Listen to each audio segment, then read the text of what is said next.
So today we're discussing Mettasutta from the Sutta Nipata. And before we start reading the text, I wanted to talk about the origin. So the way they try to determine the origin of texts is often by looking at the metric rhythm of the verses. And they have some ideas that which meters, which poetry forms were prevalent at particular centuries. And so they are able to determine whether something could be very early, or if a certain metric form didn't exist in the early days in India, then the text must have been composed later and added to the canon later. And so with regards to the Mettasutta, you can read more details at that link, but basically they conclude that the metric form is very old, around the time of the Buddha, and they seem to conclude that it's maybe not the first version of the text, but because the Buddha have had the ability to compose verse, so he could have composed the first version, and then later, at about a century later, about 4th century BC, then they might some later generation of monks might have revised it a little bit to the metric form that was more common to that period. And the commentaries that are attached to the Mettasutta, the story that is how to say added to it later, they arise from later, usually from Sri Lanka, from the period of Buddhaghosa in the 5th to 10th century AD. And with the Mettasutta, the commentary has a fairy tale like story.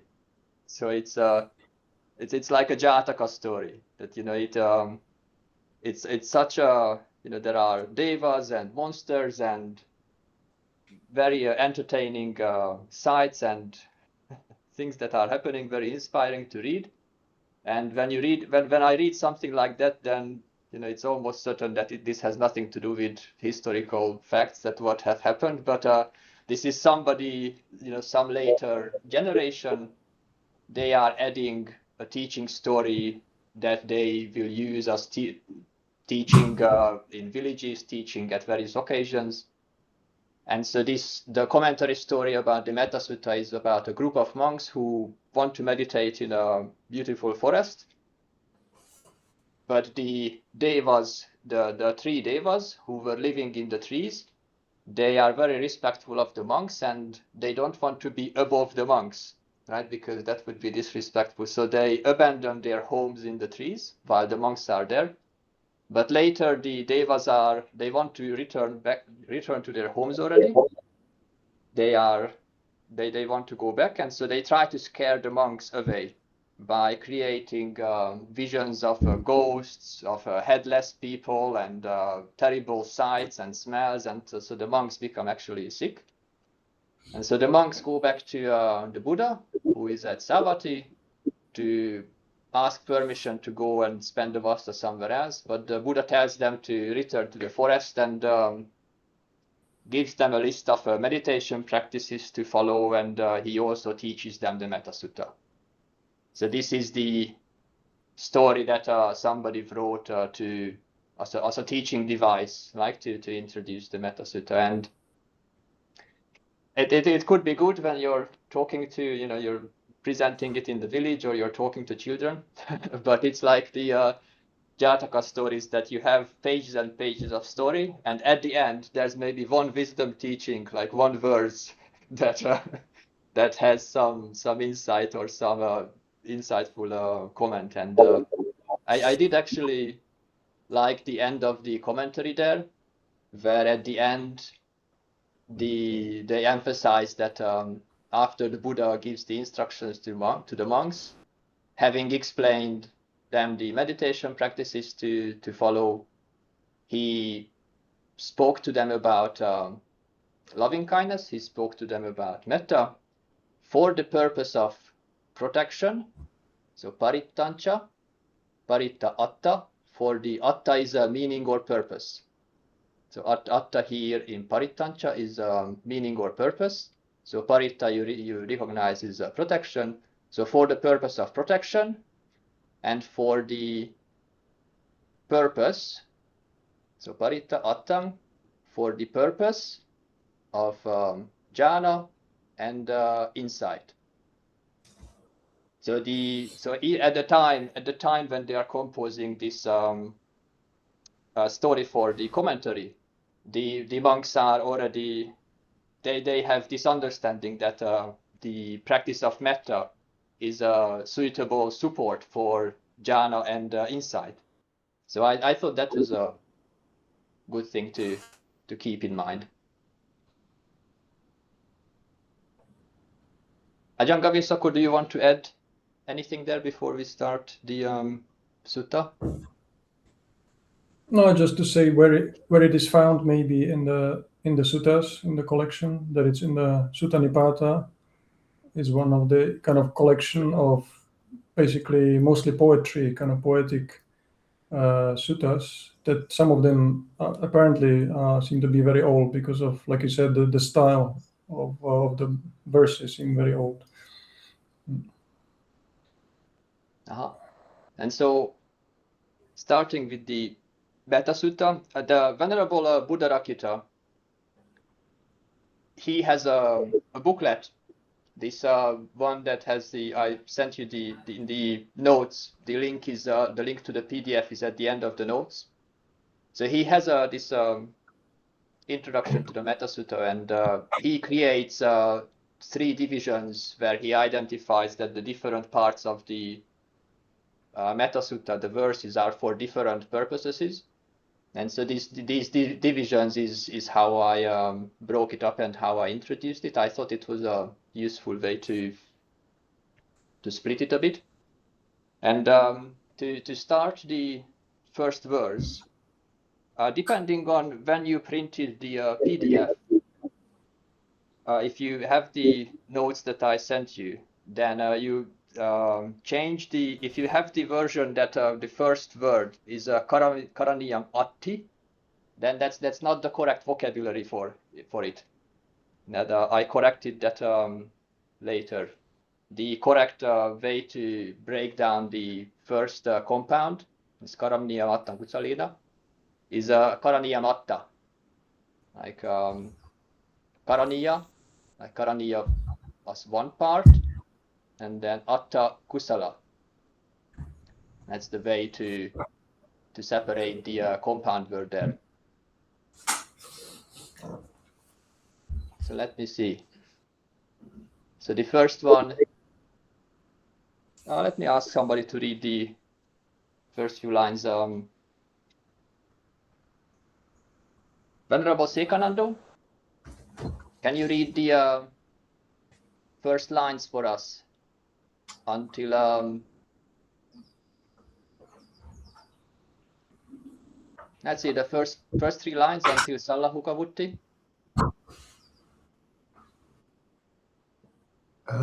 Karaniyamata kusalena yam tam santang padam abisamecha sako uju cha suhuju cha suvajo cha samudu anantimani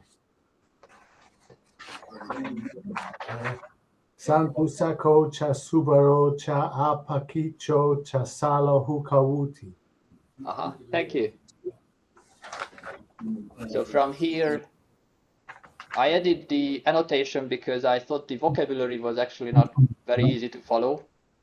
So at the beginning, to break it down, it's karani to kara is to do. So to be done. Again, please. Do you have a question?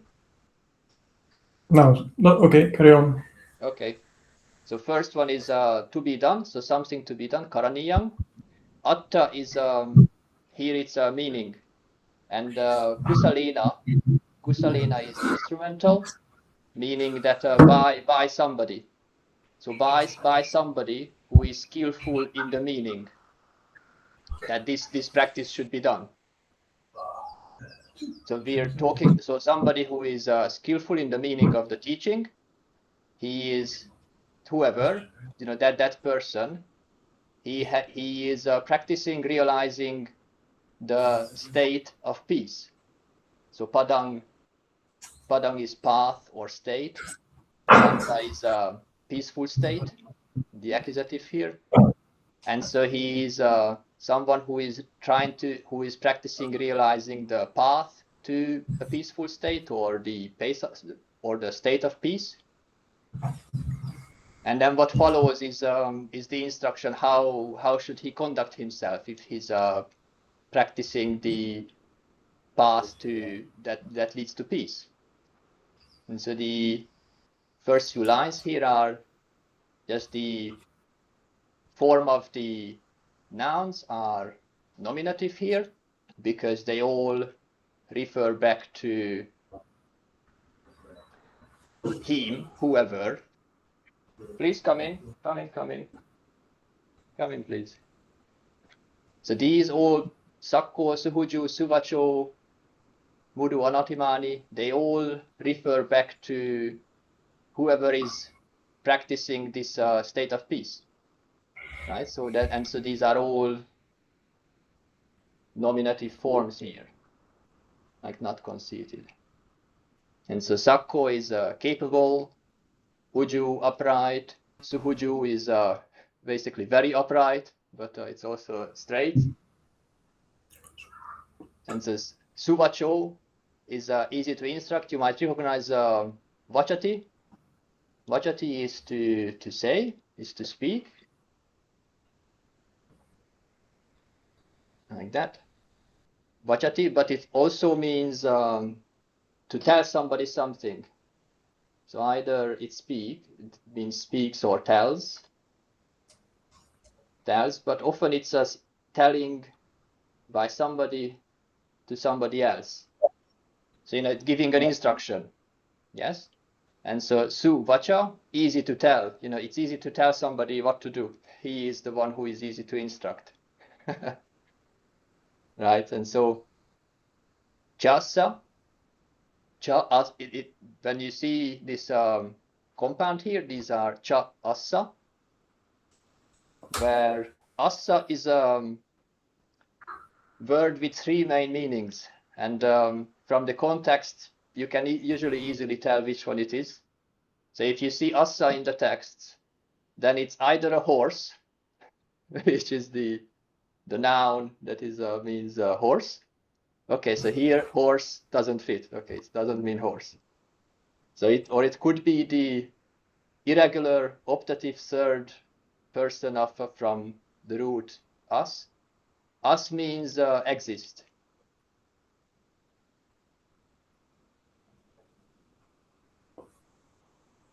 Exist. And you might recognize this from when we chant Atti Bhikkhave Ajatang Abhutang. Yes? And in that chant, Atti Bhikkhave, bhikkhus, there is something. And for that, the optative form Asa is may something be. And so may he be something or may something exist. So that's the other option for Asa. And the third one is if it's a pronoun, if it relates back to a person, then it's to him or for him. And so here, I think we can agree that this doesn't mean horse. And so this is for, this here is from the root, like the root from us to exit. And so it means may, should, would be.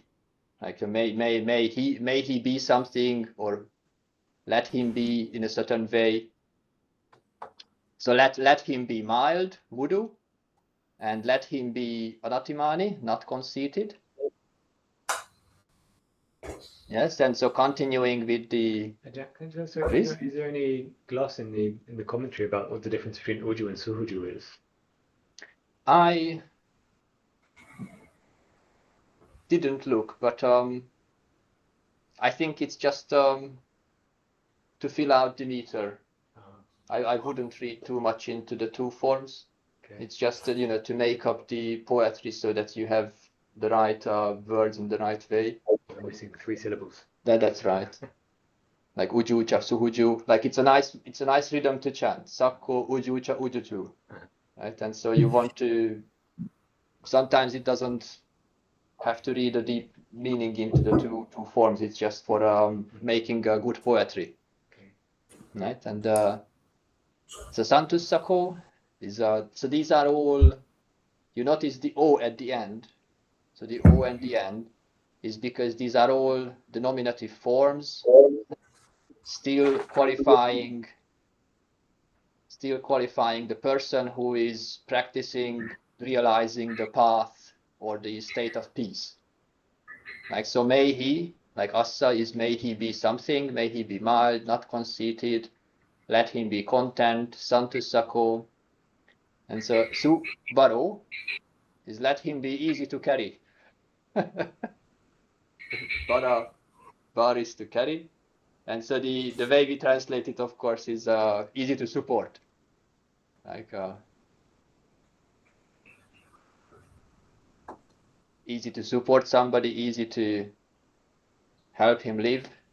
Like bar is literally carry, so easy to carry somebody. May he have little work. Let him have may he not be too busy, and let him be frugal. Sallahuka is lightweight, and vutti is to live, and so light living. May he live lightly. You know, how much luggage do you have when you go from one monastery to the other? How many? Yes, good point. Minimum travel with minimum luggage. That's right. Are you light living or are you heavy living? So be Garavuti. That's right. Garavutti. Are you heavy living? How heavy are the boxes when you have to travel? Those words are useful to know actually. Lahu means light. Lahu, you can hear the Indo-European root there. Light. Lahu means light, like lightweight. No. So, and then garu is the opposite. Is the heavy, but also meaning like important. No? Yeah. Lahu So we and have in the garu. It's video. in the Pāli linguistics. These are the light and heavy. What's it called? The syllables, no? When they analyze the Pali grammar, some are heavy, some are light. Maybe you remember the classification like this, Lahu Well, and Garu. I know, but in the Vinaya we have the Lahubando and Garubando. Exactly, that's another case. Yeah. Yeah. So anything like important and also Lahu meaning light, meaning also like easy. Like the Buddha says, the mind is quick to change. It means lahuchitaka, I think that's the word. Like some monks were with a mind that was easily changeable, like they could easily change their mind. I mean, not very serious, so they were lahuchitaka, with a kind of light mind. Whereas Garu would be like serious. So was that taken as a bad thing, as in terms of they were too easy to change their mind, or is it that, or they weren't fixed to their view? Oh, I see. Okay. So It was a case of some. So it's more like fickle rather than flexible. Exactly. It was a case of some junior monks who wanted to go on Tudong actually, and they didn't mind, and they wanted to change their mentors, and then they said, no, we don't want to do it because they would think we are too fickle, too easy changing our minds. Okay, so continuing. So Santindriyo. In Indriya, you might recognize Indriya is a sense faculty. So Santa Indriya, peaceful faculty. So calm and peaceful, right? You remember in the chanting. Nipako is also one of the monks. This is about the intelligent Nipako. So let him be not impudent when he is among families, and not be greedy. Oh, okay. So it's not. So the breakdown of apagabo is not apagabo. It's Not pagabba. But the end disappears. Let's see, how does it translate? So appagabbo. Not cheeky. Courteous, So respect. literally. So so it's negating pagabba. Like the root is this gab, and the construction is not pa. So if we find pagabbo, like it's negating somebody who is arrogant, bold, impudent, reckless. Like that's from gab, to be bold and daring in a negative way.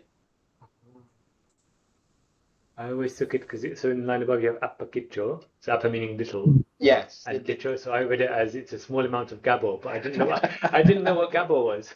That's right. Yes. Okay. I mean, well justified, that if you take it from appakicho, right, from here, then it could be appa for little, but here the construction is a from na, and the p is doubled, Okay. and so up pp gabba, appagabbo. This shows you this is a very good case where in Pali you have to go back to the analyzing the roots and so on. You can't just look at a word and quickly make a quick judgment what it means. Like this is you couldn't misunderstand easily.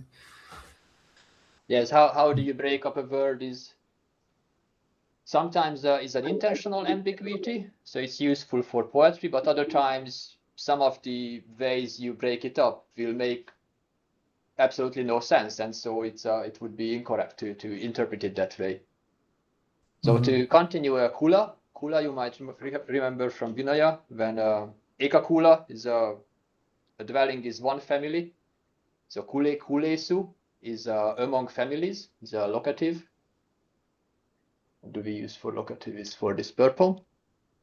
So when among the families, he should be not impudent, like not cheeky, and he should not be greedy, like from Gidda. He should not be greedy when staying with supporters or in the village. And the small and little thing, Buddha, let him not do it, not do anything small and trifle, by which Jena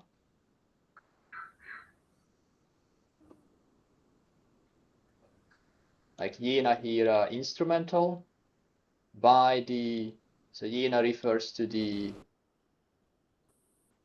small little thing. Let him not do any small little thing, by which a wise person, Vinyu, not that. The wise as in plural, so wise people, so nominative plural. Pare is others.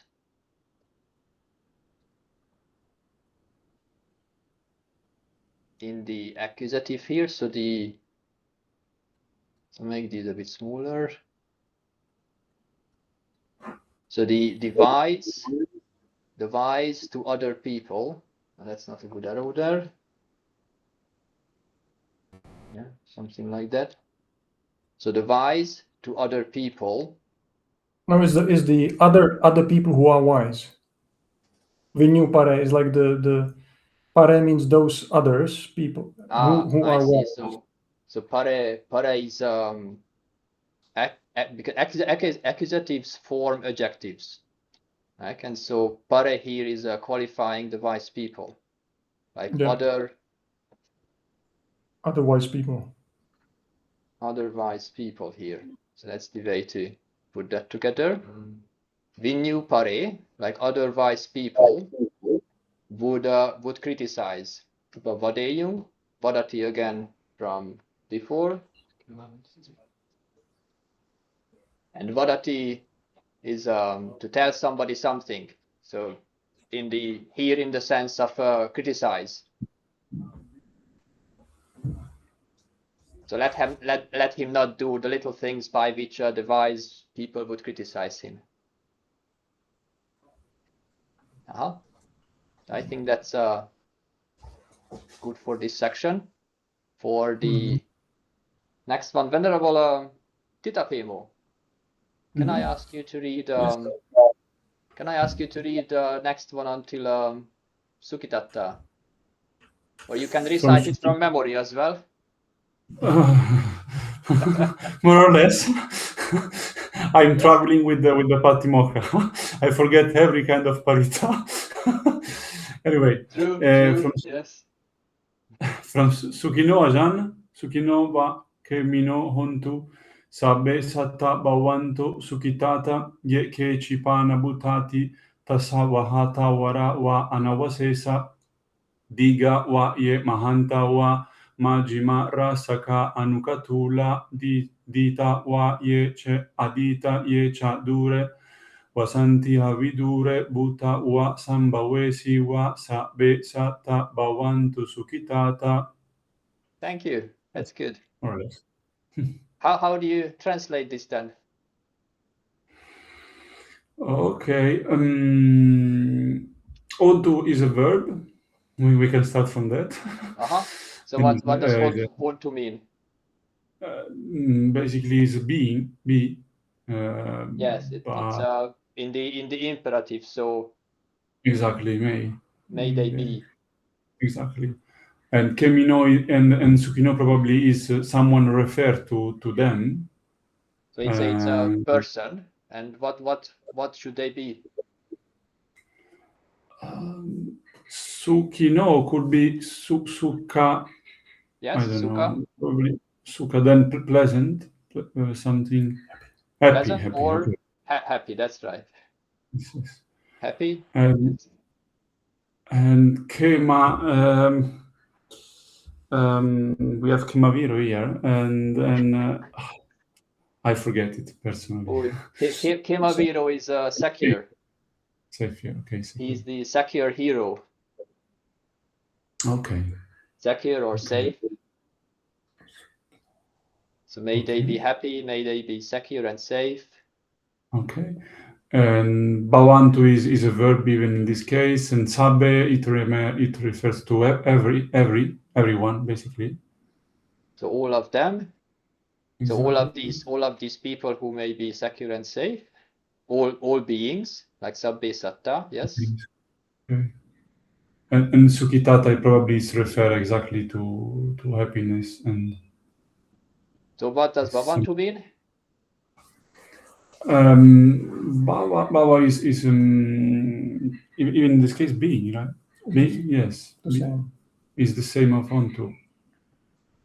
And it's a similar meaning, that's right. But so Hontu is may they be. Bhavantu is more like become. So may they become. But yes, it's a similar wish. May they be something. May they be Sukit Atta. Literally means a pleased or happy self. But Yes. the meaning is a happy mind. So Okay. may they have a peaceful, happy mind. Like all beings, may they have a peaceful, happy mind. And then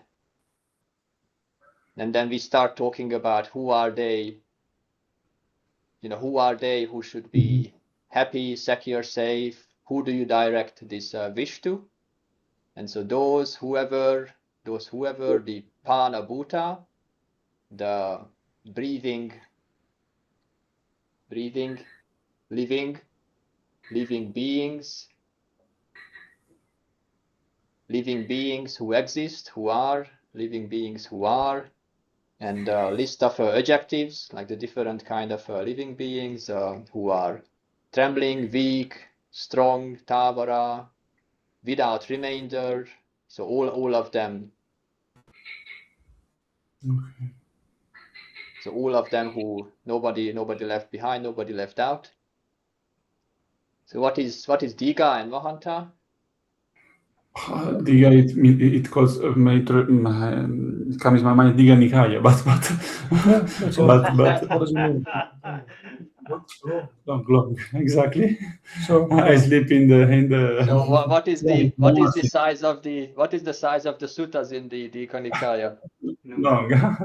They are long. That's right. So these are the long beings. Mahanta is so Maha is Maha is big, but Anta I don't know what happened. it's a similar thing. It's an indeclinable, meaning Okay. big or great, like a great assembly or a large assembly. So, And Majima, of course, middle. That's right. So the middle-sized being, and the short ones who are Rasaka, and the tiny ones who are Anukatula. Yes, and so Ditta, Yecha Aditta. So Anukatula is one word or two words? Two. So it's a compound with Anuka and Tula. Sukitatta, Anuka Tula. Like this.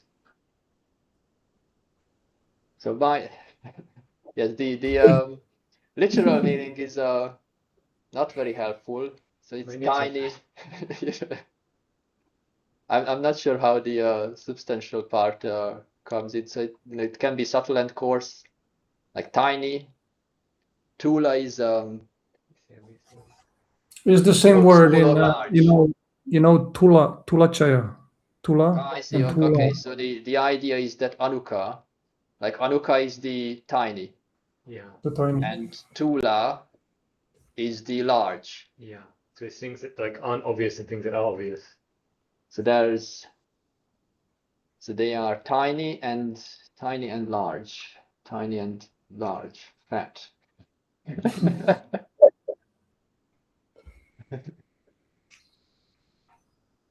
That's right. So Ditta. So if you, I'm not sure how many of you are familiar with the conjunctions here. So the va,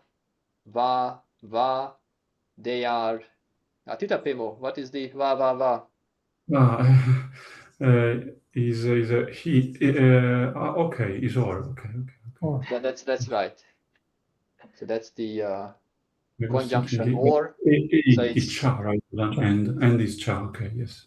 So it's long, long or great or and so on. And the cha, what is the cha? Is end. That's right. This is quite. I mean, this is poetry. So they are kind of sprinkled, these va and cha and ye is a bit kind of not standard, because they have to make up the meter so that it's regular. So Yes, if it was like a proper prose, it would be like between every word. If you say or, then behind every word has to be va. It's like the Vinaya. Yeah, but here it's sometimes not. Sometimes it's missing. That's right. So the poetry has to be creative so that it's nice to chant. Yeah. Like you can imagine like I like to imagine the Buddha Gautama sitting at a virtual speak in his kuti and composing this verse in his mind and thinking what would be nice to sound and choosing words and deciding, okay, this would be a nice phrase to include, and so the poetry is designed like that. And then a few centuries later, the monks maybe revise it a little bit because for them this is already old language, and they have a better way of poetry that they have developed. So Ditta, yes, please. Also, this particular section, be careful, because if you look up the Pāli, say on Sutta Central or some other source, we are using the Thai edition, right? So again, we come back to what are the actual material manuscripts that we base our translations on, and we actually are using the Thai Royal Edition, and so there are slight differences, and you might come across this when you try to chant with some Sri Lankan monks or Burmese monks.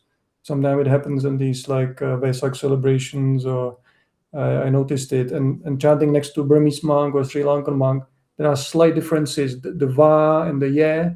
I think in the Sri Lankan version, there is a couple of words that are extra, I think. So we actually get out of sync when we chant together with them. So be aware of that.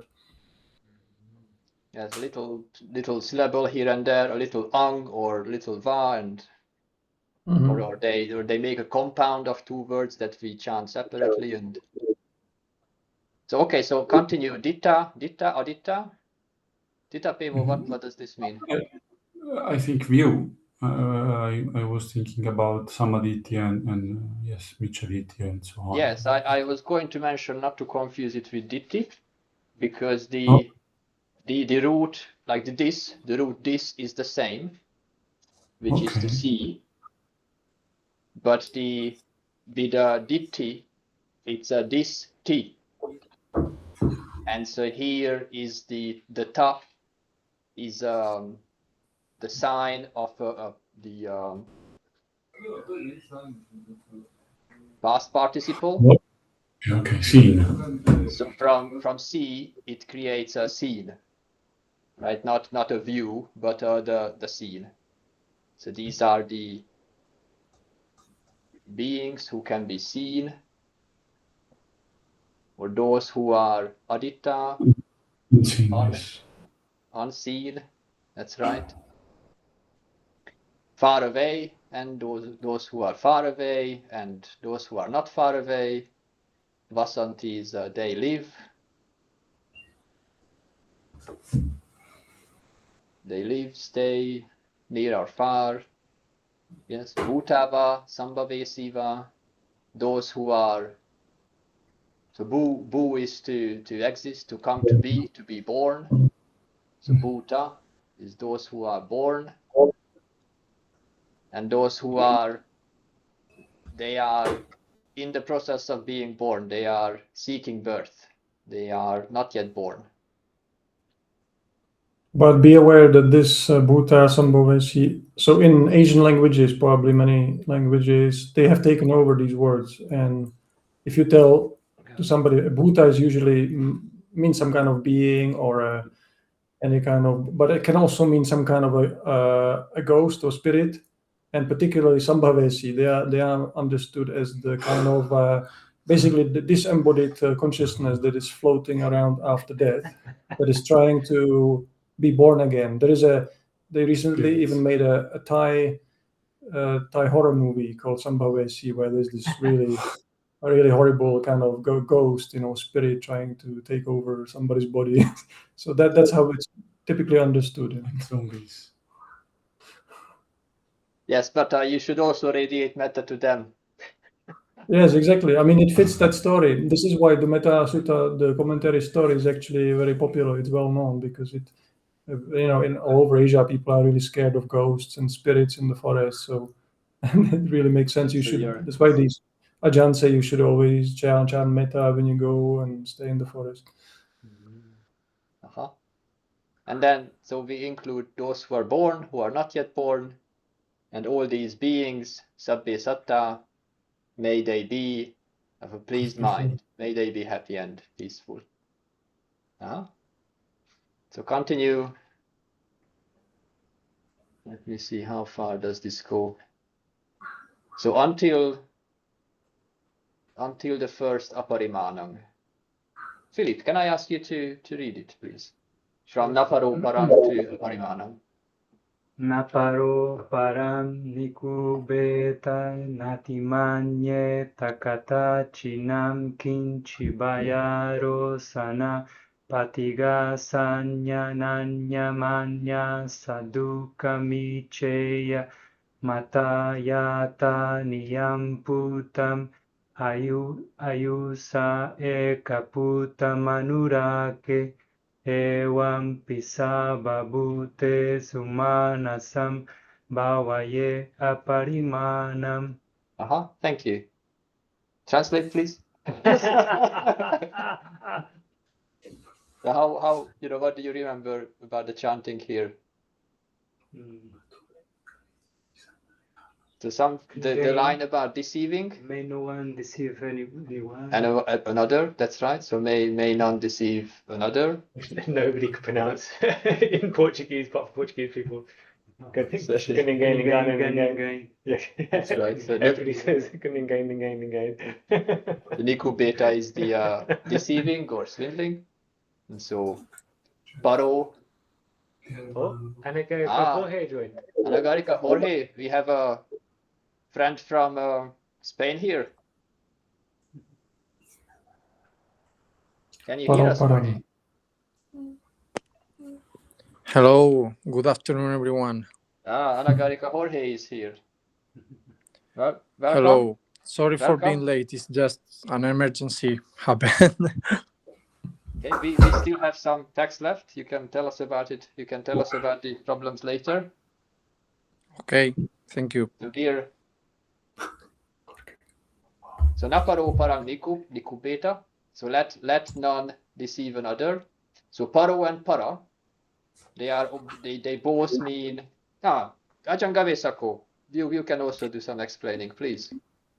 Paro parang, yes. The way you say in Pāli, like one another, towards another. In Pāli you say other to other.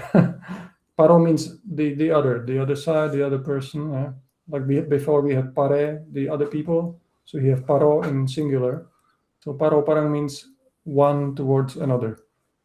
Okay, so one should not like deceive or something another. For instance, if you say aso asa or aso asan, in this way, the plural and the singular of the name of words, what happens? Oh, I see. Paro parang. I don't know. You can apply to heavy nouns or. No, you have to think in terms of like idioms, how you say. Okay. But yeah, you could say probably naro, narang, like a person to another person. But in this case, in English, you cannot translate literally from English. That's why I think learning Pāli, you see, it's more like a passive process. You learn idiomatic from Pāli into English. It's difficult to create your own like a Pāli compositions based on your own language. You have to know the idiom. Okay, so one should not deceive another, and then one should not natimanyati. So atimanyati, we had that word before. Atimana, meaning like arrogance, conceit. Ati means like over, like beyond, over. Manyati means to think. So like to think, too much over. So it means to overthink, but it means something like arrogance, conceit. So one should not be katachi nankinchi. So katachi, like wherever akinchi means whatever. Yeah, these words are wherever and whoever. Yeah. Nang is the accusative of that person, like saw will be the person, and nang is that person. So you should not think that about that person in that way. And then Vyarosana Patigasanya. So Vyarosana. So here again, don't be misled by the way it's spelled here in the Roman, or we think people read it like in English, by. They think it's pronounced by, but it's not pronounced by. It's actually in many Pāli words that start like this, by. You can also write them as vy. They can be spelled like Vyarosana. I'm sure there is a variant reading which is Vyarosana, and with Vya, at least it makes you think differently. So it's not Bayarosana, it's Vyarosana or Vyarosana. Yeah, B and followed by V, B followed by Y. Vyarosana, causing anger, yes, and then Patighasanya. So here we have the perception of literally like resistance or repulsion. Patigha means basically against something. You are like reacting against something, aversion. Patighasanya. Nanya manyasa. So here you have the same word again. one another. So here is one towards another. Anya means other, different. So a different person to a different person means to one another. So one should not wish dukkha, something bad, pain, to another. Okay. May I ask a Dukkha. Sangha history question? Yes. I think it's cool. Anyway, do you know how? Because apart from its Rama in the West, they chant Bayaro, Sana, Patiga, Sanya. So they make the A long. And I know when Ajahn Jayasara came here, he made a real point of saying, no, it's not a long A, it's Patiga Sanya. But do you know how that came about? Well, it's I think all the Thai monks chant like that. So I think it's because they don't because it fits into the meter much better like that. So Ajahn Pricha, I noticed he chants it like very very long, Pati Gasanya. So it's one of those things that depending on where the word stands in the sentence, then it tends to get lengthened basically for that reason. Okay, congratulations. Yeah. And then Dukkamichaya, and then Mata Yatha Nyang Putang. So here we go. So the famous phrase. Sometimes when they chant the Mettasutta, they also start from, actually not this one, they start with Metancha. There's a kind of short version. But anyway, here we come to the mother and the son, and what does it mean? So some people say our translation is incorrect, but let's see what it means. So as, Yatha means as, Mata, the mother, son, Putta is the son in accusative, so like towards the son. Nyang, in that case, is like one's own, is a kind of unusual maybe phrase we don't use very often. So as the mother towards her own son, right? And then Ayusa, Ayu is the life. Ayusa is instrumental through the life by one's life, with one's life.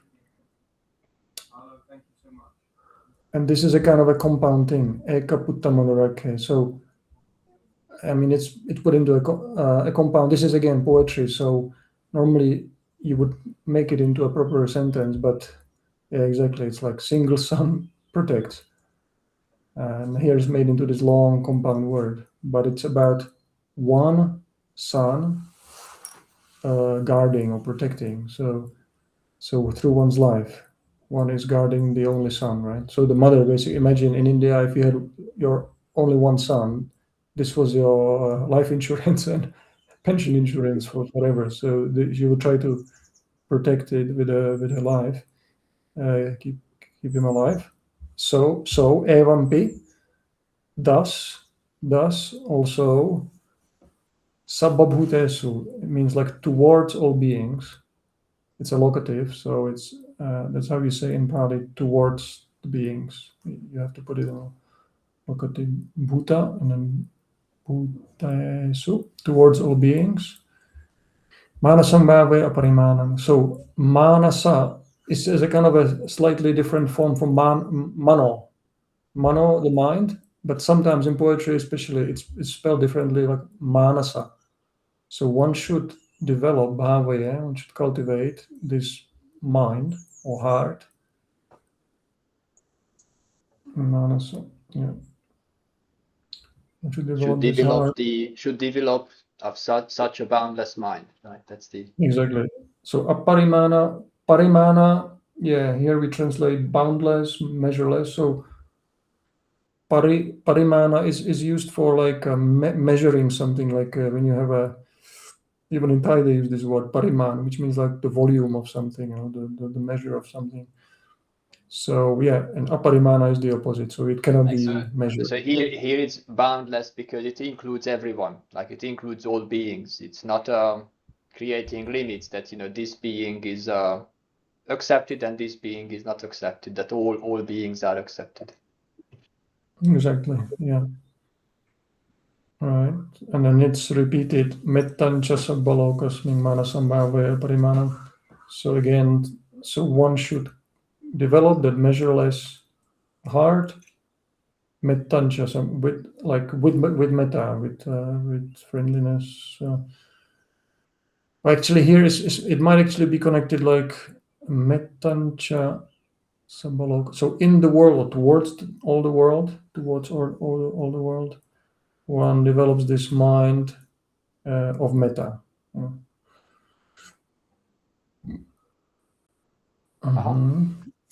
And then it has Ajagavi, somebody can read the next lines for us. Dirachito can read the next one. Okay, where? Udhang. Just one line. Or... Maybe. From let's read to the end. Let's read to the end, not much left. So from Udangado until the end. Udang ado chatiriyancha asam badang awerang asapatang titan charang nisinowa sayanowa yawata sa vigatamido etang sating aditeya brahmam etang viharang idamahu ditin cha anupagama silawa dasanena sampano kame suvine yagedang nahijatu gabaseyam punaretiti. Thank you. Jangavisaku, please continue. Yes. Udhang. So here you have here. That's why sometimes it starts the parita from this. If you want to do a shorter version, you just start with this Mettancha Sabalokasming, because it goes straight into this kind of idea of radiating metta in all directions. So you start Udha means above, Adho below, and Tiriya some kind of across, but not sure how you want to imagine it, meaning all around somehow or across, I don't know. We covered the vertical with above and below, so we have to cover the horizontal. Yeah. Somehow, probably horizontal, yeah. Left and right. Bit of astronomy. Although you have to consider their idea of the universe, and how is it composed. Which the universe was, of course, sitting on the back of a turtle, or in one view, or a flat. No. The turtle came much later. Okay. Anyway, flat ocean or something like that. Flat water. Yeah, it could be the horizontal ocean. Asambadha, yes, Sambadha is a name for a kind of a constricted place, unobstructed. So again, something that is like open, unobstructed. So the mind is not obstructed in any way. Avera, again, the opposite of Vera. Vera means like anger, ill will. The translation, yeah, ill will. Hostility, that's right. Asapatta, again, some kind of another version of hostility. And then here we have the postures. Patta is to command, to control, to instruct. Like somebody who is over controlling. What was I'm looking for for that particular word here. Asapatta. It's again, so that without hostility. But I found the correction to Pat interesting, because this is don't be a control freak by trying to control other people. That's the way to peace. Oh, very good. And then the posture. So here you can learn all the four postures. Yes. Titha. So in many words, tithati means to stand, right? So tithang, charang. So is the while standing, while walking. Charati is to walk, right? Tithati is to stand. So standing, walking, and then, but here we change nisino.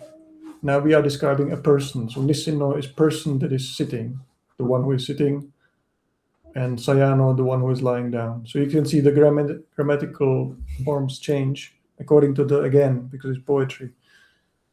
So the when one is sitting, when one is lying down. Otherwise, would it be nisinam? So in the Yeah, exactly. that's right. So in the previous line, this is radiating metta to all these beings. And then in the next line, we start describing somebody who is doing the practice. Mhm. Like the person who is standing and walking or sitting and lying down, right? Mhm. Exactly. So you have the 4 postures basically, like practicing in all 4 postures. Yavata savigatamita. And here I think it's for him, but it's yavata means as far as asa, as far as he would be, as far as he would be without, torpor, meaning midha, basically not falling asleep. Midha is one of the hindrances, yeah, tina midha. And so basically, because he's lying down until you fall asleep, basically. So as long as you're not asleep, you can practice metta. Okay. Etang sating aditeya. One would determine literally the mindfulness like this. This one would determine. One would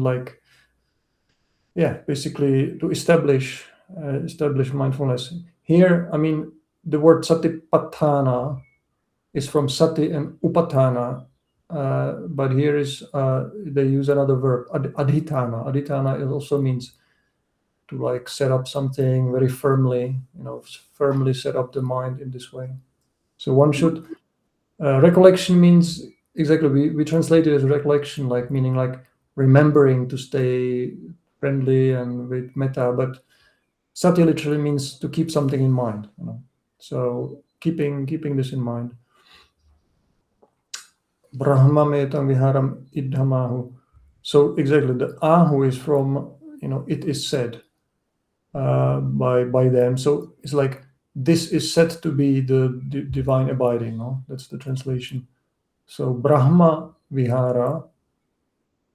That's the word Brahma vihara, but etang. So again, if this wasn't poetry, you would put the etam in front. Etang Brahma viharam, but here it's swapped. Brahmang etang viharam. This dwelling, this divine dwelling. So to make it clear, so Brahma relates to, so Brahma qualifies viharam, and etang is like this dwelling, this way of being. Like it's a divine dwelling, it's a divine way of being, and this is the divine way of being which they say, which they pronounce like this in this world, idam. Like it's a very nice to chant in Pāli, nice to chant in Pāli, but in English it's a very condensed sentence. Okay. And then we have the Dithi that you mentioned before, Dithincha Anupagama. So here is the view. Here is the Dithi as view. So where did we see? We had so Dittha, this ta creates the past participle from go, gone, developed. So this ta from seeing to seen. And so in Ditti, it's this T. So C becomes the view. So Anupagama is from Upagama. Upagachati means to approach, to go near something. And Anupagama is the opposite. It's like not going near any views. So it's like avoiding speculative views. That's how it's normally translated. We translate it as fixed views, like dogmatic fixed views.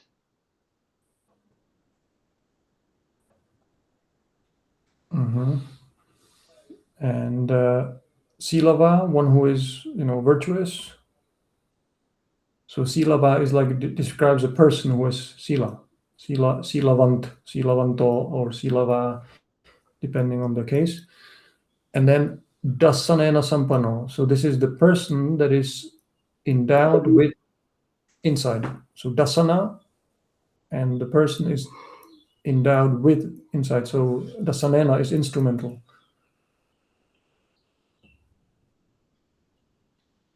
Dasanena sampano. By insight. Mhm. So somebody was clear seeing. So his virtuous accomplished is describing the virtuous, and he by insight he does the following, right? That's right. Kame suvinayagedam. He would or he should dispel or drive away. That's from vineti, like vinaya, the greed for sense pleasures. No? So putting away the greed for sense pleasures. Yes, but karma in the suttas is often also not the direct sense pleasures, but the distracting thoughts that arise, like the interrupting thoughts that you think about your projects, you think about what you want to do. You maybe, if it's to do with food, then like if you're thinking about the food or something that like the desire mind that is active. So it's not just the direct sensual objects, but the person who is obsessed thinking about it. Yeah. And so Good, that thinking, so that thinking, that desire, he would vinaya, which is he would remove or drive out. Mm-hmm.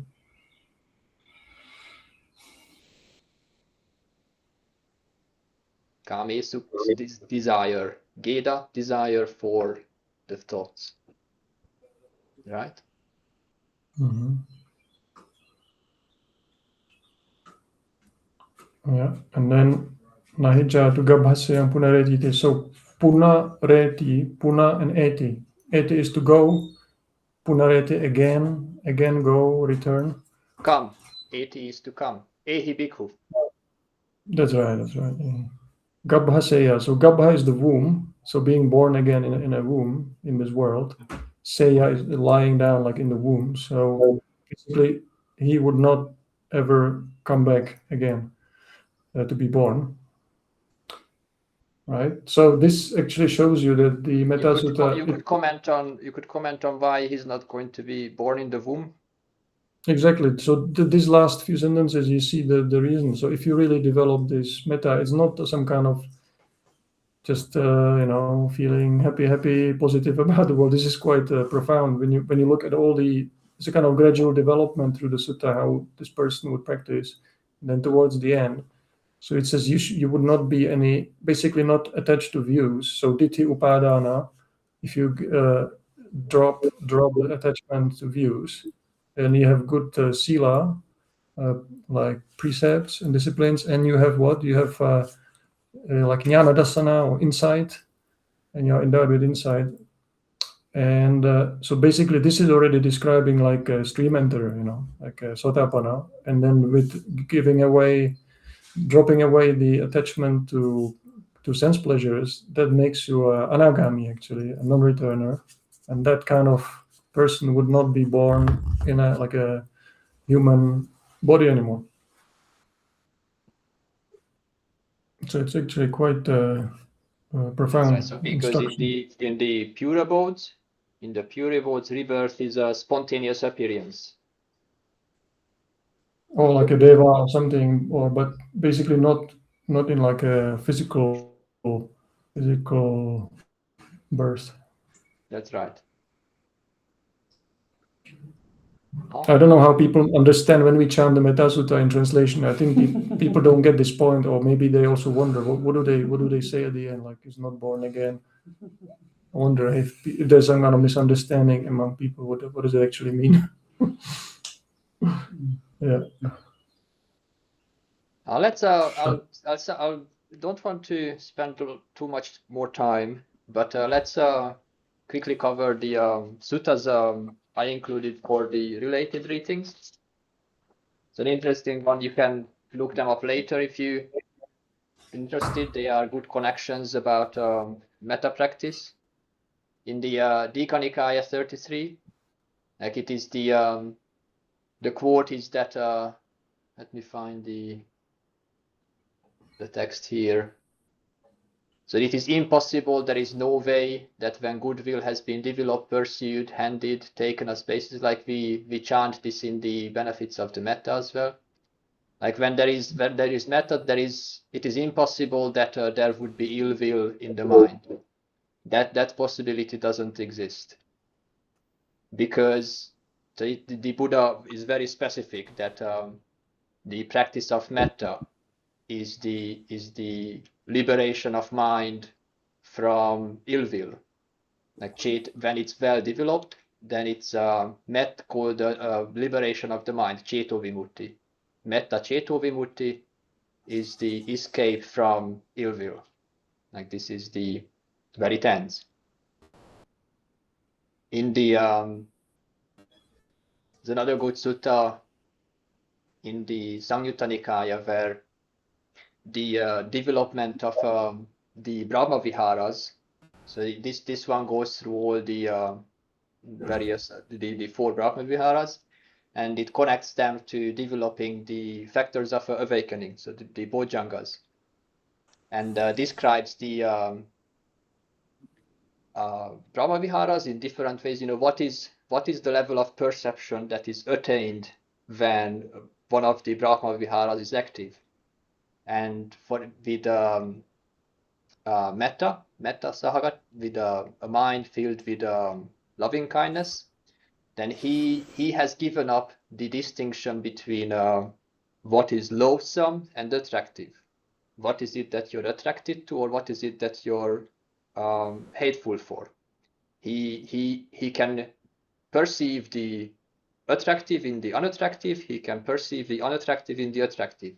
So he's freed from that description. And you can remember when your meditation is like that, you're trying to see the body in different ways. Some attachment is there, and you try to see the body as unattractive instead, and the attachment disappears. The fact that you can manipulate that is a quality of metta, is a level of acceptance through giving up the sign, through giving up the perception that the mind was attached to. That's why it's a liberation. Like the mind is freed from attaching to that sign. And the Buddha says that so someone who has developed metta to its excellent, to its peak, to its highest point, then his rebirth is in the beautiful, and the beautiful is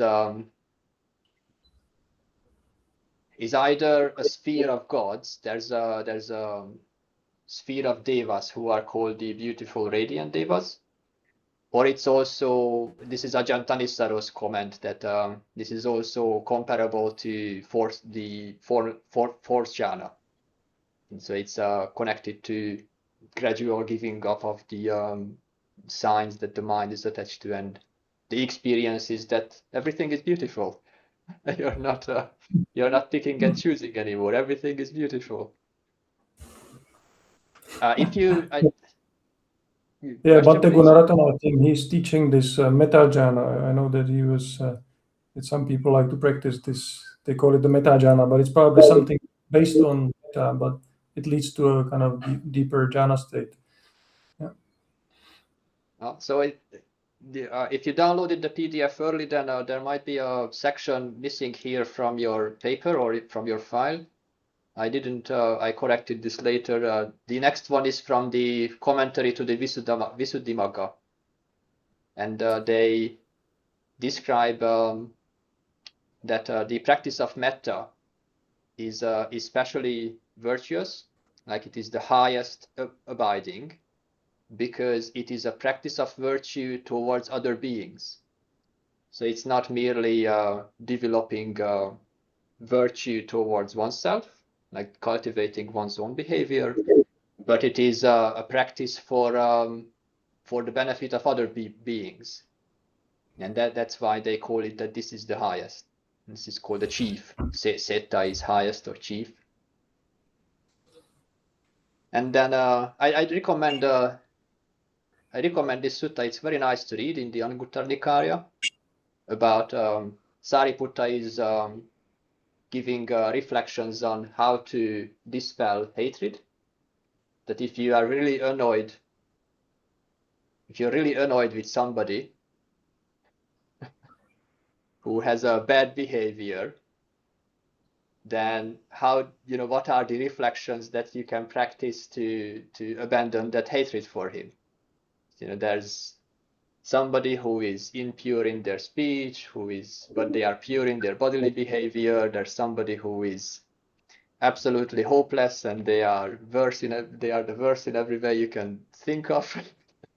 So he goes through various cases of difficult people, and in each case he gives a simile that how would you think of him? And the advice is to always focus on something that this person is good at. Like even a person who has a very unskillful speech, there's something they are good at. Maybe they are good at some practical things, and so you can turn your mind towards that and appreciate that they are very helpful in those DIY practical things, and your annoyance with them will disappear. In the worst case, who is somebody who is impure both in body and mind and verbal speech, then he gives this simile that imagine that there's a person who is traveling in a desert and he's really thirsty, but they would come along, they would see a little puddle in a cow's footprint, like just a tiny amount of water, and then maybe it's dirty water, maybe it's not even very good water. But because you're really thirsty, that person would go down on all fours and slurp up the water like a cow. And so Sariputta says that for somebody who is really otherwise has a lot of bad habits, but there's maybe just a tiny thing you can find that they can do well, and that tiny thing you can still focus on, and you can abandon your annoyance with him through that. Just focus on the tiny little thing that they are good at. That's the next one, Ajahn, for the person who's got no good qualities. This is the medicine that he needs. Another person. Oh, I see. So you should think he needs help. That he is like somebody who is sick. Like think of them who is completely who needs medication, and who's going to help him. That maybe you're the one who can help him by enduring his sickness, like enduring the difficulties that he has. So these are quite good. I do recommend reading this in the Anguttara Nikaya. And if you're curious, there's this is the booklet that you can find these links in the notes I sent you in email. This is Venerable Acharya Buddharakita's You won't find it. You need to click the link. little short. That's right, you can't click the link on the paper. I'm sorry that the piece of paper doesn't support connection yet. But it's a nice little booklet about it. It has a Venerable Buddharakita's translations are quite nice for the reason that they are usually very faithful to the original, the literal meaning of the word. His translation is often very plain, and so he's not trying to embellish or add anything extra to it. And sometimes it comes through very too flat, but it's nice to appreciate that he's really trying to give you back what the Pāli says.